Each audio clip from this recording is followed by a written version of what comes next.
What's the deal, y'all? This your man King Eric, the media assassin, coming at y'all with another video. Be sure to subscribe and the like button for me. So I want to talk about Xzibit's Man vs. Machine album that dropped in 2002. And I was already accepting the fact that coming off the Wrestlers album, I was thinking there was no possible way he was going to be able to outdo that album. It made him a household name. Dr. Dre stamped him, and it had too many bangers. We talking Get Your Walk On, X, The Best Things, Rims and Tires. What's another one he had up there? Don't Approach Me with M.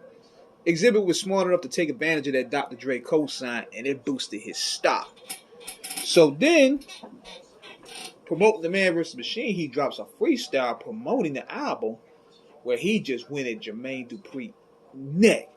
And you know, that was because of the issues that he had with Dr. Dre. And you know, X being a soldier, he jumped into that beat. So, this was probably one of the most lyrical beatdowns I ever heard.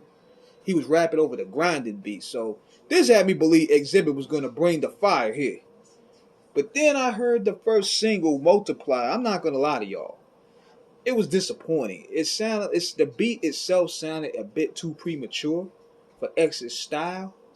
But it grew on to me later. I mean, especially when you have Nate Dogg on the hook. You can't lose with Nate on the hook. He brought that song to life. And I started, liking it after a while. So then, but the rest of the album, it seemed like they were aiming for a more futuristic millennium sound. Hence the cover and hence the second single, X for Sympathy. And it sounded to me like it was a little bit too overproduced. And they wanted to stray away from the G-Funk sound that was on Restless a little bit. And the results are kind of like hit and miss. Now, Man vs. Machine has its dope stuff. Like it has Say My Name with Eminem snapping on Jermaine Dupri, Cannabis, and R. Kelly.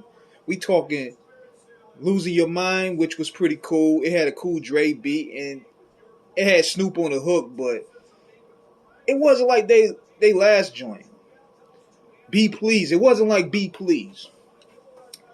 Then you had the two other songs featuring Razzcazz and Golden State. I ain't gonna lie, it was kind of disappointing to me, which was harder. I mean, it was kind of disappointing. I think they brought it lyrically, but the beats wasn't hitting for me. Now, BK to LA was my favorite.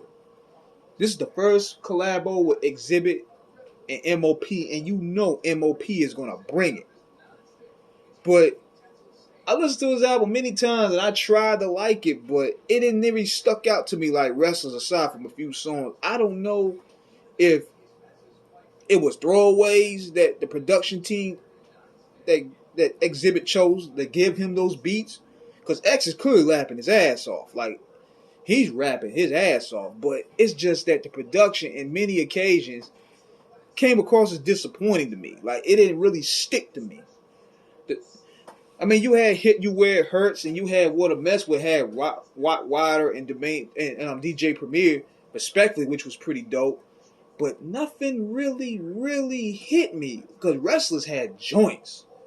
Wrestlers had a whole flow structure. Dre had that joint banging from almost beginning to end. But this one here, I felt it could have been better. Aside from a few songs, I didn't really go back in time to revisit it, because nothing really stuck out to me. But nevertheless, that's my opinion about it. I thought it could have been a whole lot better. But it clearly showed that X is definitely talented, but they could have gave him some harder stuff to rap over, man. So that's my thoughts about it. This is King Eric signing out. Subscribe to the like button, please.